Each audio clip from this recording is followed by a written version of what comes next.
What is up, lads? How's it going? How are you getting on?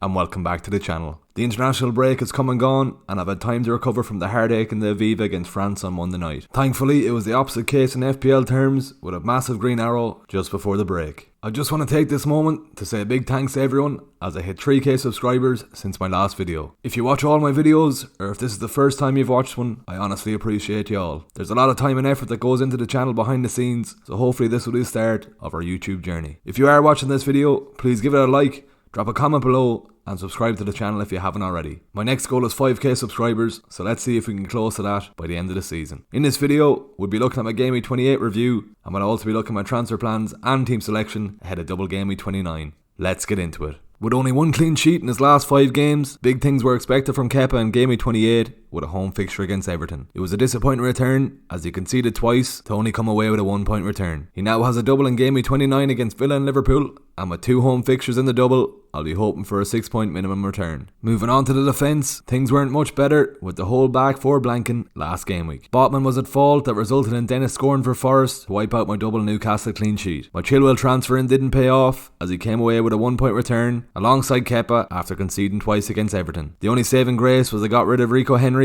instead of Estepinian, as Brighton have had another double game week announcement and they will have another one to come. The most disappointing return in defence was Zinchenko, as just before he was meant to be subbed off, Ben White kicked the ball out for a corner and Palace scored from the resulting set piece to wipe out 4 points from the Arsenal defender. It was a better showing in midfield as Martinelli and my Saka captain paid off massively for a combined 43 points. I had a feeling Saka was going to do well, and thankfully I stuck to my decision and he came away with 2 goals and an assist for a massive 36-point haul. I won't lie, I had to turn my phone off before the deadline on St Patrick's Day as there was Kane propaganda all over Twitter, but thankfully the call to stick on Saka was the correct one. Transferring out Haaland last week seems to have paid off, with Watkins grabbing an assist, and the big Norwegian seems to be a big doubt for the Liverpool game at the weekend. It was a nervy watch as a non-Kane captainer as he got his goal against Southampton, but thankfully that was all he got and he came away with only 6 points, which meant going for Saka captain paid off massively. All of these returns led to me scoring 64 points for the game week, and I'm now sitting at 135k overall. I've got a bench who's to play in game week 39, so hopefully it should see me inside the top 100k after this game week.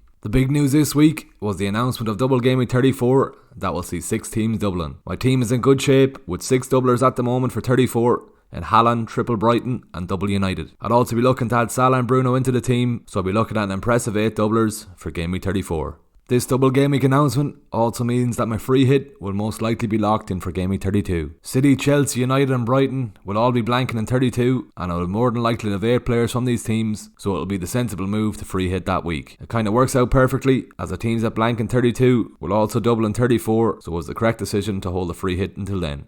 Looking back to this week's double, let's see what potential transfers I'm looking at ahead of this week. With the bench boost in mind and only a single game week fixture for Martinelli, I'm looking to move him on for Maddison. Arsenal are definitely the team in form at the moment, but they face Liverpool, City and Chelsea over the next 6 games, so I think it's time to take a punt on a differential. Maddison is a perfect shout with a great run of fixtures up until 35. I'll more than likely be getting rid of him for either Bruno or Salah in game week 31 when Leicester face City, but they face Palace, Villa and Bournemouth over the next 3 games, so I think he's well worth a transfer at less than 10% ownership. I've very fond memories of last owning him in Game Week 9 for his 18-point haul against Forest, so hopefully he can get a double-digit haul over the double and a decent return against Bournemouth before I part ways with him. There's also every chance Martinelli can do well against Leeds, but I'm going to hedge my bets on the 2 fixtures for Maddison, and we all love a double game week. The recurring team in the bench boost this week means I'm looking to move Zinchenko on for Shaw, with United having 2 fixtures. The double game week announcement in 34 for United means I'm better off transferring Shaw in sooner rather than later, with potential price rises to come for the left back. Casemiro still being suspended could be a disadvantage towards clean sheet potential over the double, but I'd be expecting at least 1 clean sheet from either the Newcastle or Brentford games. Looking at the anytime goal score odds for game week 29, Rashford leads the line with a 64% chance of scoring. It's great to see Evan Ferguson close by in second, but I'll be hoping it's Matoma or March who can get on the score sheet for Brighton. Looking at clean sheet odds for the double game week, it's good news for my team as Brighton, Chelsea and United all rank in the top 3. I've got 4 defenders from these 3 teams, so I'll be a happy man and amongst the points if I do get at least 1 clean sheet over the 2 games. Looking at the predicted points over the game week, Rashford tops the charts again with a predicted score of 11.5 points. Unfortunately, I can't fit Mo Salah into my team this week, but he's a very close second. Mitoma, Estepinian, Trippier, Chilwell and March all make the top 10, so if they do get close to their predicted points, I'll be well on my way to the 100 club this week. Looking ahead to my team this week, I'll be playing my bench boost chip. This leaves my lineup as follows: Kepa in goals, Chilwell, Shaw, Estepinian and Trippier in defence, Maddison, Rashford, Mitoma and March in midfield, and Watkins and Tony up front. It also leaves a bench boost of Raya, Kane, Saka and Botman, so it leaves me with 13 double game week players and 2 single game week players. With my bench boost being played this week, hopefully I'll be well inside the top 100k after the game week. Looking at captaincy this game week,